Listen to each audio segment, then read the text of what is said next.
All right, so are you ready to jump into some vintage synths? Let's do it. Yeah. Specifically, we're diving into the Waldorf micro synthesizer today. Okay. You listeners sent us the user manual for the MicroWave ICAST, Right. and we're going to check it out. Should be fun. Yeah, I'm already seeing some interesting stuff in here. Oh, yeah. Like it mentions some pretty unique filter types, like a sine wave shaper, Mm-hmm. and the arpeggiator here seems really advanced for its time. Yeah, definitely. But before we get too far ahead of ourselves, Okay. let's start with the basics, Sure. which in this case is wavetable synthesis. Right. So what makes this type of synthesis so special? Well, think of it this way. Yeah. It's like you have a whole library of sounds inside your synth. Instead of just having basic waveforms, you get these pre-stored waveforms, and they're organized into wavetables. Okay. And each wavetable is like a buffet of different timbres. Oh, cool. And you can blend and morph between them. So it's not like just picking one sound. It's Yeah. like a whole spectrum within each wavetable. Yeah, exactly. That's awesome. Yeah, and the MicroWave's wavetable synthesis comes from the PPG wave synths of the 80s. Oh, wow.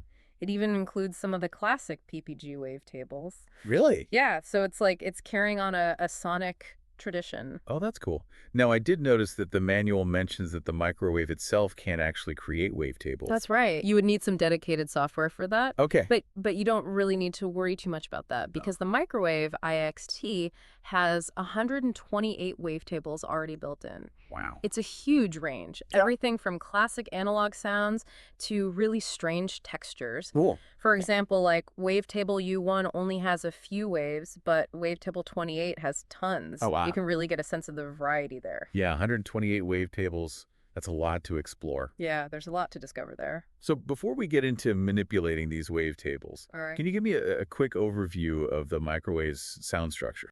Sure. Like, how is the sound put together? Okay, so think of it like a signal flow, Okay. like a journey that the sound takes. Okay. It starts with the oscillators, which are kind of like the heart of the synth. Okay. They generate the sound Okay. based on those wavetables. Mm-hmm. Then those sounds go into the mixer, Okay. where you can blend them together. And you can also do things like add noise or ring modulation. Oh, yeah, ring Yeah. modulation. Yeah. I love that kind of sound. Yeah, It's got that cool sci-fi vibe to it. totally. Yeah. Yeah, and that's essentially multiplying the oscillator signals together. Okay. And you can get those really interesting metallic or bell-like sounds. Right. And then after the mixer, the sound goes into the filters. Yeah. And the filters shape the frequencies, giving it its unique character. And that's where those unusual filter types come in that I mentioned earlier. yeah. Like the sine wave shaper. Right.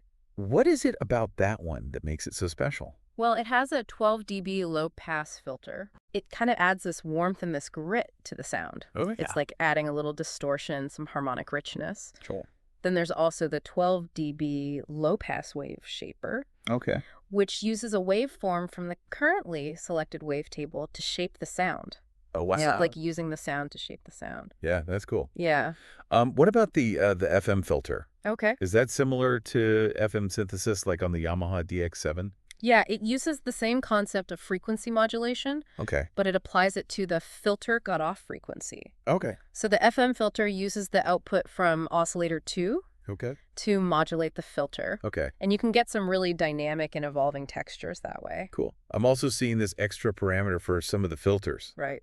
What is that? Oh, yeah, that's where things get really fun. Okay. You can route modulation sources like LFOs or envelopes Okay. to different parts of the filter. So you Oh. can kind of tweak and shape the filter in really dynamic ways. So it's like an extra knob to mess with the filter. Yeah, exactly. Okay, cool.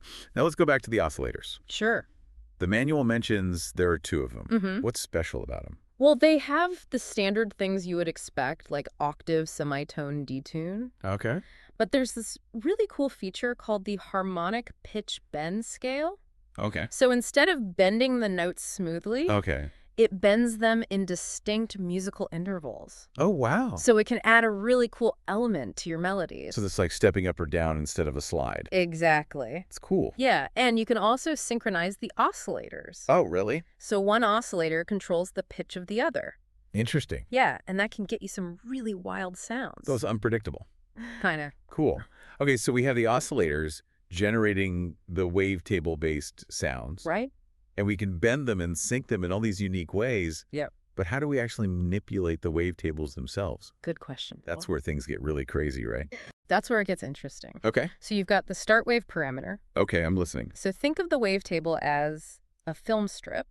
Okay. And the start wave is choosing which frame you start with. Okay. From there, you can use envelopes and LFOs to scan through the wavetable. Oh, cool. And it changes the timbre over time. So the sounds evolve. They're not just static. Yeah, exactly. It was like you're animating the sound. That's really cool. And then you also have the key track parameter, Okay. which lets you play different waves based on what note you're playing. That's awesome. Yeah. It's like having a different sound for each key. Exactly. You could play a low note and it would sound completely different than a high note. Wow, that's awesome. Yeah. So we've talked about shaping the sound over time. Uh-huh. Now, what about the microwaves envelopes? Uh-huh. Are those pretty standard? Well, they're a little different. Okay. How so? So instead of the typical ADSR envelopes, Right. attack, decay, sustain, release, Yeah. these are multi-segment envelopes. Okay. So they have multiple stages of attack and decay. Yeah. So you can get much more complex shapes. So it's not just a simple fade in, fade out. You Right. can do all sorts of crazy stuff. Yeah, you can create these rhythmic pulsations or subtle swells. Oh. You can even use the wave envelope to create LFO-like modulations Oh, wow. within the envelope itself. That's cool. Yeah, so it's a really high level of control. Yeah. All right. How about LFOs? Okay. Are those anything special? Well, they have the standard stuff like rate and shape, Okay. but there's one cool feature called the humanize parameter. Okay. Humanize. What is that? It adds these subtle random variations to the LFO speed Okay. to make it sound more organic, less robotic. Oh, that's cool. Like it adds imperfections to the sound. Right. So it doesn't sound like a computer. Exact. That's awesome. So now we have oscillators, filters, envelopes, and LFOs. Uh-huh. How do we connect all these together? That's where the modulation matrix comes in. Okay. I was just thinking that. Yeah. It sounds cool. So the modulation matrix is super flexible. Okay. You can connect any modulation source to any destination. Wow. So you can have an LFO controlling the filter cutoff, Okay. or the envelope shaping the wavetable position. Awesome. Yeah, or any other combination you can think of. So it's like a built-in patch bay.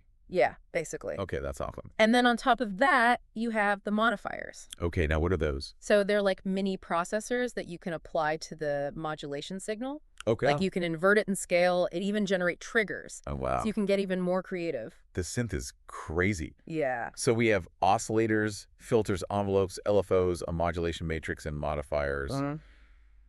Can this thing do anything else? Well, it also has a multi-mode Okay. where you can combine multiple sounds. What? Yeah, so you can layer sounds or split them across the keyboard. Oh, wow. Yeah. So I could have a bass sound on the left side of the keyboard and a lead on the right. Exactly. That's cool. Yeah, and each sound can have its own parameters. Oh. Like volume panning, Wow. even its own arpeggiator. A separate arpeggiator. That's crazy. Yeah. Okay, well, the manual also talks about this extensive MIDI implementation. Right. What does that mean for modern music production? Well, it means you can control almost everything from an external MIDI controller. Oh, that's cool. So you can use a keyboard to trigger notes, Uh-huh. knobs for filter settings, Ah. sliders for envelope shapes. So it becomes a performance instrument. Yeah, exactly. That's really cool. And it even talks about sysx specifications, Uh-huh. right? Yeah. Sysx messages let you control the synth very precisely. Okay. So you can transfer sounds, wavetables, even global settings. Between the microwave and a computer. Yeah, it's like a direct connection to the digital world. So I could back up sounds, share them with others. Exactly. That's awesome. Yeah. It also mentions that you can convert sounds from the original microwave Yes. into the microwave IIXT format. Yeah, so you can bring those classic analog sounds into the digital realm. Wow. So you can take sounds from the old microwave and put them into the new one? Yeah, basically. That's incredible. It is cool. Like having the best of both worlds. Yeah. I'm starting to see why this synth has so many fans. Yeah, me too. It's really cool. It's a special instrument. Yeah. Let's not forget the practical side, though. Okay. The manual has a bunch of examples of how to create sounds. Oh, perfect. That's what I really want to get into. Yeah. Let's see what this thing could do. Let's go. There's this one example in here that caught my eye. Okay. It's for creating a unisono WMF sound. Unisono WMF. Yeah. What's that all about? So it starts with exploring the filter cutoff and resonance. Okay. It really shows you how those parameters shape the sound. Like resonance boosts certain frequencies, Okay. makes the sound more powerful. So you're kind of fine-tuning the filter to make the sound pop. Yeah. Exactly. Okay. And then there's the filter envelope, which modulates the filter cutoff over time. So the sound can change from bright to dark or something like that. Exactly. You can create movement and expression that way. That's cool. So the manual also talks about these trigger settings. Mm-hmm. What are those for? Well, they control how the different envelopes are activated. Okay. So you can have them trigger normally with each note, Okay. or you can use single mode where all the voices share one envelope, Okay. or you can even use retrigger mode, Okay. where each new note restarts the envelope. Oh, cool. So you can create rhythms with that. Yeah, you can get some cool rhythmic pulsations. That's awesome. Now, the manual also mentions stacking voices using dual and unisono modes. Right. What's the difference? So dual mode doubles the voices, Okay. makes the sound thicker, Uh-huh. and then unisono mode Okay. assigns all the voices to a single note. Oh, wow. So it's a really big sound? It's huge. That's cool. Yeah. I bet the detune parameter comes into play here. Yeah, definitely. Right. So the detune parameter offsets the pitch of each voice Okay. in unisono mode, Okay. creates that chorusy effect, All right. and then the depan parameter spreads those voices across the stereo field. Wow. So it's like a wall of sound. Yeah, it's super wide. That's awesome. Mm. So all these features working together, Mm-hmm. the envelopes, the trigger modes, the voice stacking, Yeah, it really creates that signature microwave sound. I think so too. It's cool. It can be really versatile. Yeah. And we haven't talked much about the arpeggiator yet. Right. I'm really interested in that, Yeah. especially because the microwave has a separate one for each sound. Yeah, that was pretty ahead of its time. Yeah. And it's not just programmable. Yeah. It's incredibly versatile. Okay. So you can choose from presets or create your own patterns. Exactly. That's cool. Yeah, so you're not just limited to those simple up and down patterns. You can Uh-huh. have them jump around, change direction, That's not. even play random notes. That's so cool. Yeah, and you can control the speed range note order. Wow. You can even sync it to MIDI clocks. So you could create polyrhythms with it. Oh, yeah, for sure. That's awesome. Yeah, and when you combine that with everything else the microwave can do, Right. it's pretty amazing. That's like a sound design powerhouse, It is. not just a vintage synth. No. That's really cool. Mm. The manual actually suggests some ways to use the microwave in modern music, It does. which is really interesting. Yeah, a lot of it comes down to the MIDI implementation. Okay. Remember we talked about how you can control with a MIDI controller? Right. You can map all those parameters to knobs and sliders. Exactly. Yeah. So you can tweak things in real time. It's like a hands-on control surface. Yeah.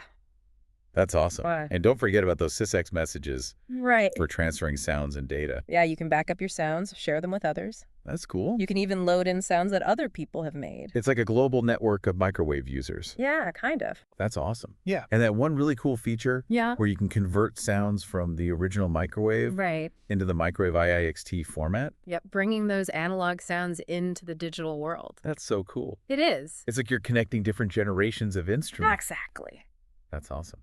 Now, I'm a little curious about the differences between the Microwave 2 and the XT. Okay. They seem pretty similar, They are. but the manual hints at some differences. Yeah, the main difference is the user interface. Okay. So the XT has more dedicated controls, Oh, okay. like knobs and sliders. So it's more hands-on. Yeah, you can tweak a lot more parameters directly. That's cool. Whereas the Microwave 2 Yeah. relies more on menus and button combinations. So it's a trade-off between control and portability. Yeah, pretty much. If you want more hands-on control, go with the XT. Uh, If you want something more compact, go with the I. exactly. Okay, cool. Yeah, Well, this has been really eye-opening. Good. I'm sure our listeners are getting inspired. hopefully. But before we wrap up, Okay. I'm curious about the future of this synth. Right. What's next for the microwave? Hmm. And how can people use this knowledge to create their own sounds today? Good question. It's been really cool getting to know this synth. Yeah, it's a classic. But how does it fit into today's music world? Good question. Is it still relevant? Oh, absolutely. Okay. I mean, it might not be the newest synth out there, Right. but those core ideas, No. wavetable synthesis and flexible modulation, Yeah. those never get old. Right. We've talked about how the wavetables have all these different waveforms, Right. and you can change between them Yeah. using envelopes, LFOs, key tracking. Mhm. But what does that actually mean for making music today? It means you can create sounds that are constantly changing. Okay. You know, like the sounds you hear in modern electronic music, Right. those wobbly basses, Yeah. the evolving pads, Uh-huh. the glitchy leads. A lot of that stuff comes from wavetable manipulation. So instead of just a single sound, it's always in motion. Exactly. Well, And the microwave gives you a lot of control over that motion. Okay. Like those multi-segment envelopes. Right. You can shape the sound in really intricate ways. And we even talked about how some filters use the wavetables themselves. Yeah. That's crazy. It is pretty wild. And then there's the modulation matrix. Right. You can connect everything together. Right. Like you could have the filter cutoff being controlled by an envelope that's being modulated by an LFO. And then the LFO is triggered by key velocity. Wow. You can create all these crazy feedback loops. So it's like this whole interconnected web of sound. Yeah, it's like a little sonic ecosystem. That's a great way to put it.